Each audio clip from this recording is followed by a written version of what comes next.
Let's talk about Jerry Jones and the Dallas Cowboys. Yes, Jerry Jones, because he's still the face of this franchise. I understand that the head coach has been terrible and Coach Mike. Mike Zimmer's been terrible as well, the defensive coordinator. I'm going to get to those guys in the next couple of minutes. Just stay with me.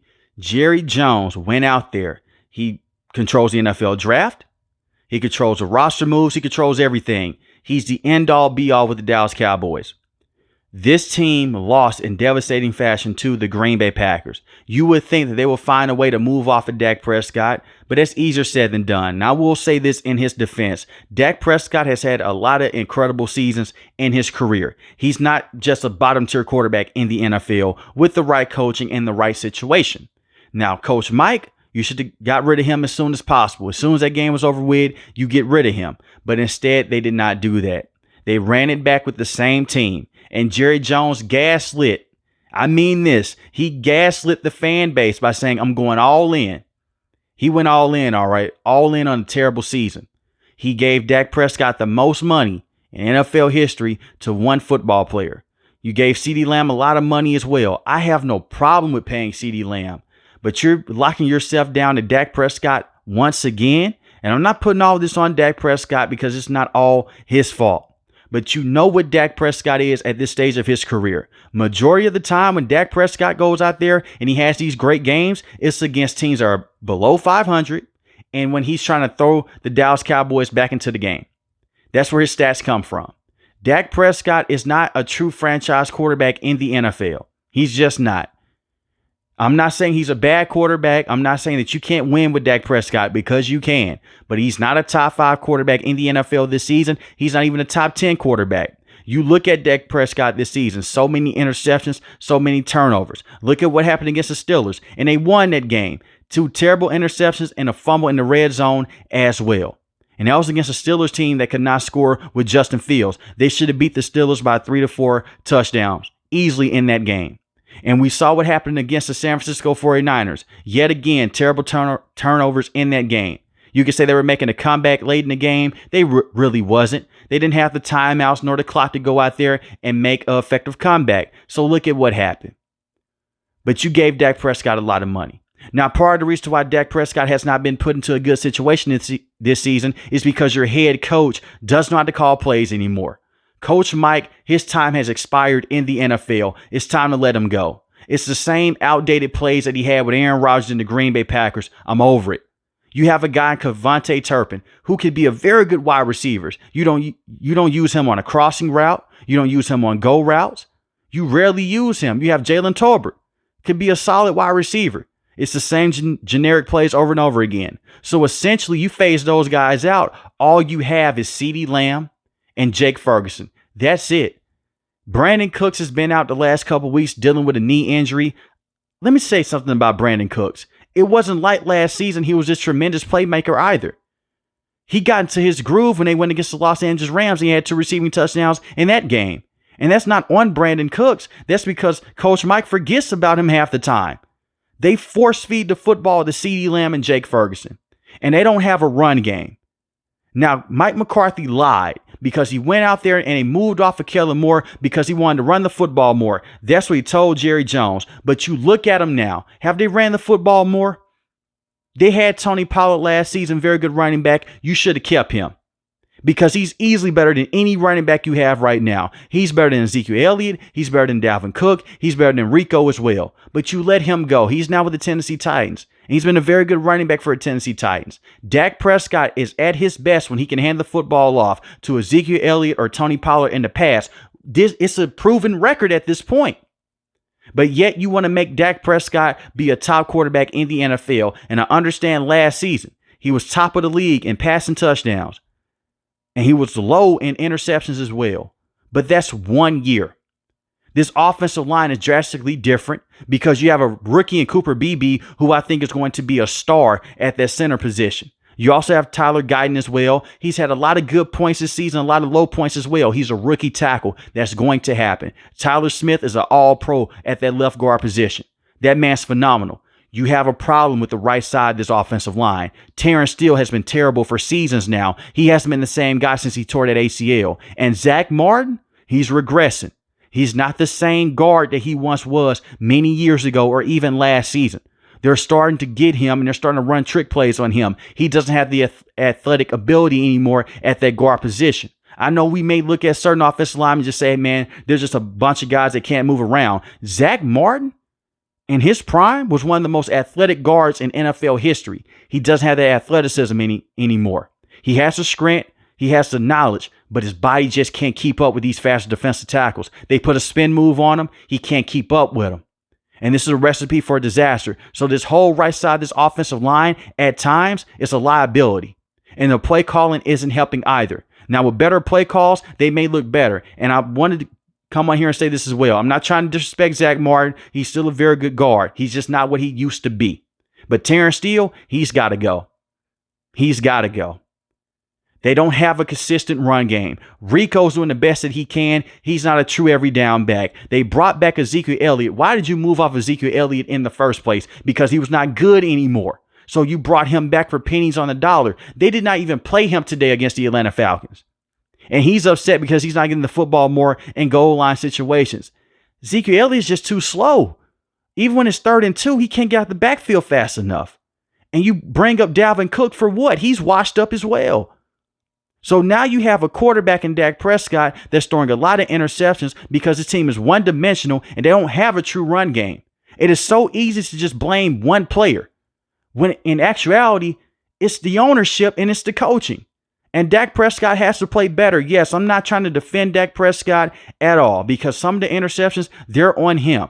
But what do you want a quarterback to do when he doesn't have time inside the pocket on the right side and he doesn't have a run game? And the play calls are terrible with Coach McCarthy. And he's been a terrible head coach. And this team fizzles out in the NFL playoffs every single year. It's the same song and dance. But what does Jerry Jones do? He goes out there. He gets mad with reporters. He gets mad when people call him out on his BS. He's the reason why this team is in this situation. You saw this last season, but you ran him back with the same exact team to the T, but with a worse run game. And I don't even mind the fact that they moved off of Tyron Smith. He couldn't stay healthy. You bring in Tyler Guyton, like I said before, he's going to be a starter at left tackle position. Cooper Beebe's going to be a starter at center position as well.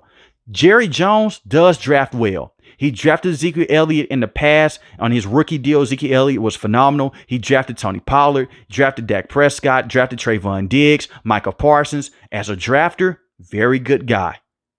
In terms of team management and bringing in free agents, he's been terrible.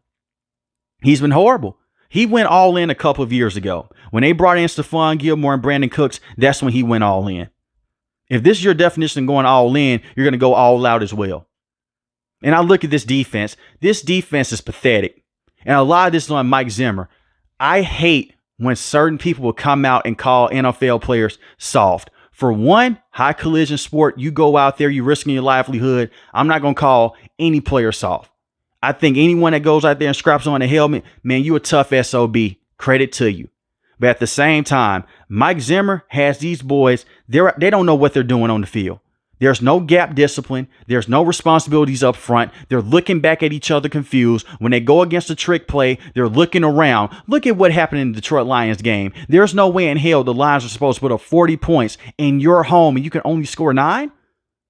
And I understand not having a guy in Micah Parsons, not having DeMarcus Lawrence. This defense has dealt with injuries before. They've never looked this bad. They've always had problems stopping the run in the past 4 to 5 years, for sure. But it's never been this bad. And Mozzie Smith, he's been solid here and there. He hasn't been that first-round pick that they were hoping for. In terms of just going out there and fully stopping the run. They need Micah Parsons because they can't pressure the quarterback without him. And that's another person you're going to give a lot of money to because you have no choice but to. He's one of the best defensive players in the NFL. And even before he got injured, he was on pace to have his lowest pressure rate in the NFL underneath Mike Zimmer. Mike Zimmer's just a terrible coach. You have 2 outdated coaches on this coaching staff, Coach Mike McCarthy and Coach Mike Zimmer. And I do want to come on here and say this as well. It's easy for me and you to say fire Mike McCarthy. He's the offensive play caller as well. Who the hell's going to come out there and call plays? Who's going to come out there and make sure that everything runs the T? Who's going to go out there and make sure that everything can be run straight to the T? This is his system. Now, I don't see them firing him at the halfway point in the season because this is his playbook. And Jerry Jones comes out, maybe we may make some trades here and there. You're not making any trades, man. It's not going to happen. You should have brought in Derrick Henry. You should have drafted a running back, but you didn't. Now it's too late. This team is pathetic. They're terrible. You look at what they were able to do last season over to this season. Completely two different teams. At least they can get to the quarterback on a consistent basis underneath Dan Quinn. They can't even do that. Even with Micah Parsons, they couldn't do that this season. Hopefully, when DaRon Bland comes back, you have him and Trayvon Diggs. Both of those guys can be excellent cover corners. We know what DaRon Bland was able to do last season. They will give up big plays here and there, but they can take the football away. And that's also something they haven't been able to do this season either. They can't take the football away. They can't give Dak Prescott in the offense those extra possessions. And I will say this about Trayvon Diggs. Right now, he's dealing with a calf injury. He has a small tear in his calf. The secondary is loaded with talent. The front seven has always been a problem. But what has Jerry Jones done? Nothing. I'll bring in Eric Kendricks, a veteran linebacker. That's it. You haven't done anything else to this defensive line. They haven't had DeMarcus Lawrence over the last couple weeks either, and no Marshawn Nealon. So injuries play a huge factor to this, yes. But Mike Zimmer in the past, even with the Minnesota Vikings towards the end, was a terrible defensive coach. That's why they let him go. Stop bringing in these washed up coaches and these washed up running backs, and you will see better production. Jerry Jones himself is washed up. He's out of touch. Either you let Steven go out there and just have full responsibilities, but at the same time, that fears me as well. He may just be a younger version of Jerry Jones. It's easy to blame Dak Prescott. It's easy to come on here and make jokes about CeeDee Lamb. The way this team looks right now, they're pathetic. And usually Dallas Cowboy fans, they'll come out and they'll say, you know what, this is our year. After that playoff loss against the Packers, I rarely heard any Dallas Cowboy fans saying that. Even after that victory against the Cleveland Browns, they were being very skeptical of the team. Jerry Jones went out there and just said, you know what? We're going to run it back in the backfield with the 2016 greatest hits, Ezekiel Elliott and Dalvin Cook. We're not in 2016 anymore. They're not the same running backs. And Rico is a bottom of the league running back in terms of being a starter. It's not going to get any better for the Dallas Cowboys. Hopefully, when they get healthier, they can win some more football games. I don't see this team beating the Philadelphia Eagles. I don't see this team beating the Washington Commanders. They barely beat the New York Giants a couple of weeks ago on Thursday Night Football. They had a touchdown with Rico, a screen pass. They call the same screen pass every game to Rico, by the way. It got blown up in this game against the Atlanta Falcons. Stop calling the same screen pass. Because as soon as you see Terrence Steele go out to the right, it's a screen pass. Even I can see that. You even had the commentator saying, watch out for the screen. That's Coach McCarthy all over again. But they barely beat the New York Giants. They scored a touchdown. Then they went out there and they just kicked straight field goals to win. And their defense played a very good game in that game. They have the worst red zone percentage in the NFL. You thought that Jason Garrett was a problem. Look at McCarthy right now. But let me know in the comment section below, how do you guys feel about the Dallas Cowboys and Dak Prescott for the rest of the season? If you're new to the channel, hit the subscribe button. If you like the video, hit the like button. Most importantly, want each and every last one of you guys stay safe, stay positive. Thanks for the video, guys. God bless.